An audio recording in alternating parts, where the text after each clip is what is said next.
Hello guys, welcome sa Kwentuhan TV kung saan sa bawat kwento, may bagong pag-asa at inspirasyon. Samahan niyo ako sa paglalakbay sa mga kwento ng kagandahang loob, tagumpay, at pagbabago. Handa ka na bang makinig?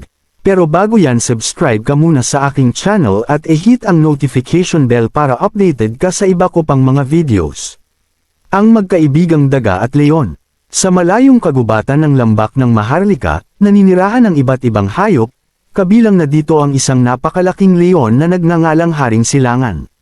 Kilala siya sa buong kagubatan hindi lamang sa kanyang tapang at lakas kundi pati na rin sa kanyang pagiging makatarungan sa paghatol sa mga hayop sa ilalim ng kanyang nasasakupan. Ngunit sa likod ng kanyang malaalo na garalgal at matatalim na mga kuko, may isang malambot na bahagi sa kanyang puso na bihira lamang makaalam. Isang araw, matapos ang matagumpay na pangangaso ng Haring Silangan, nagpasya siyang magpahinga sa lilim ng isang napakalaking puno ng akasya. Ang kanyang mabigat na katawan ay humimlay sa malambot na damo at siya'y nahulog sa isang malalim na tulog dahil sa pagod. Habang siya'y natutulog, isang maliit na daga na nagngangalang Laylay ang naglalaro malapit sa kanya. Si Laylay ay isang masayahin at matapang na daga, nakilala sa buong kagubatan sa kanyang mabilis na pagtakbo at liksi. Habang si Laylay ay naglalaro, hindi niya namalayang siya'y napadpad sa tabi ng malaking leon. Ang kanyang maliliit na paa ay naglakbay mula sa buntot ng leon pataas sa kanyang likuran, hanggang sa makarating siya sa kanyang ilong. Biglang nagising si Haring Silangan sa kilati ng maliliit na paa ni Laylay at mabilis na hinuli ang daga sa kanyang matatalim na mga kuko. "Anong lakas ng loob mo at ginaisang mo ako sa aking pagtulog?" Galit na sabi ni Haring Silangan. "Kakainin kita ngayon din." Nagmamakaawa si Laylay, nanginginig sa takot. "Patawad po, mahal na Haring Silangan. Wala po akong intensyong gambling kayo. Ako po ay isang hamak na daga lamang. Hayaan niyo po akong mabuhay at nangangako po ako na sa abot ng aking makakaya, ay tutulong po ako sa inyo balang araw." Natawa ang leon sa kanyang narinig. "Ikaw, isang maliit na daga, tutulong sa akin. Napakaliit mo para makatulong sa akin." Ngunit, dahil sa awa at kakaibang kabaitan sa kanyang puso, binitiwan niya si Laylay at hinayaan itong makatakbo. "Mabuhay ka at mag-ingat sa susunod," sabi ng leon bago ipinikit muli ang kanyang mga mata.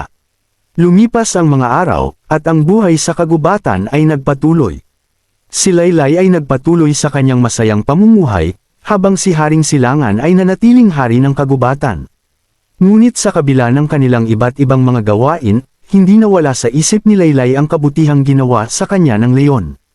Isang araw, habang naglalakad si Haring Silangan sa tabi ng ilog, nahuli siya ng isang grupo ng mga mangangaso.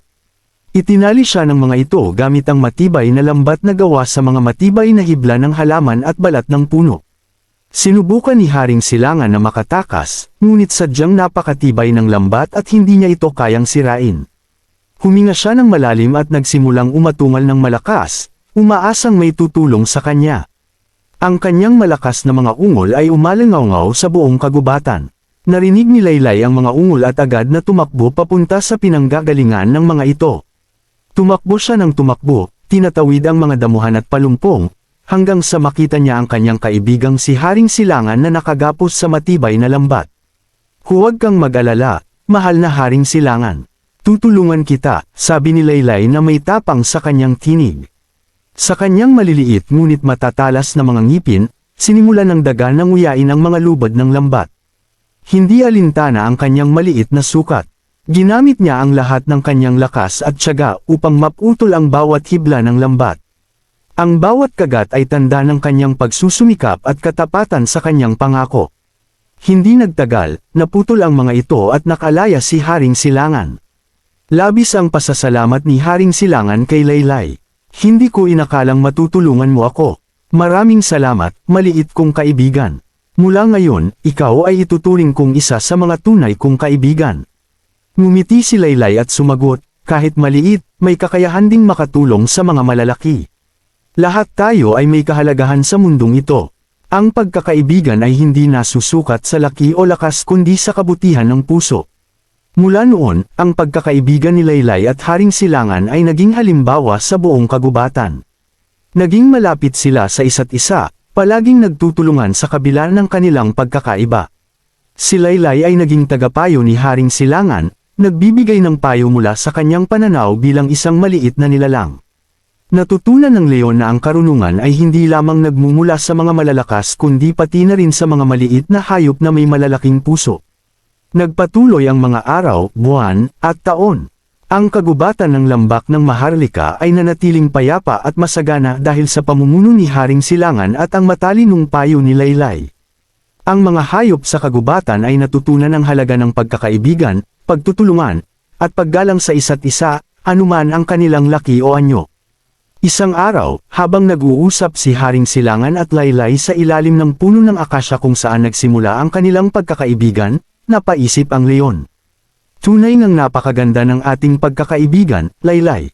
Napatunayan nating kahit gaano man kaliit o kalaki ang isang nilalang, lahat ay may kakayahang makatulong at magbigay ng halaga sa kanilang kapwa. Sumang-ayon si Laylay at sinabi, ang tunay na lakas ay hindi nasusukat sa laki ng katawan kundi sa kabutihan ng puso at katapatan sa kaibigan.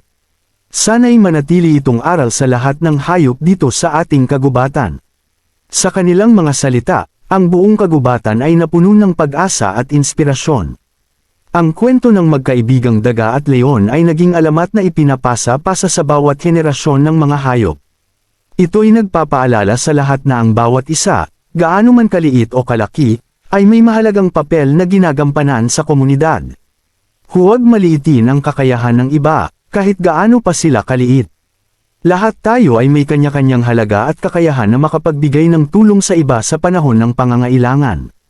Ang tunay na pagkakaibigan ay nasusukat sa kabutihan ng puso at hindi sa laki o lakas.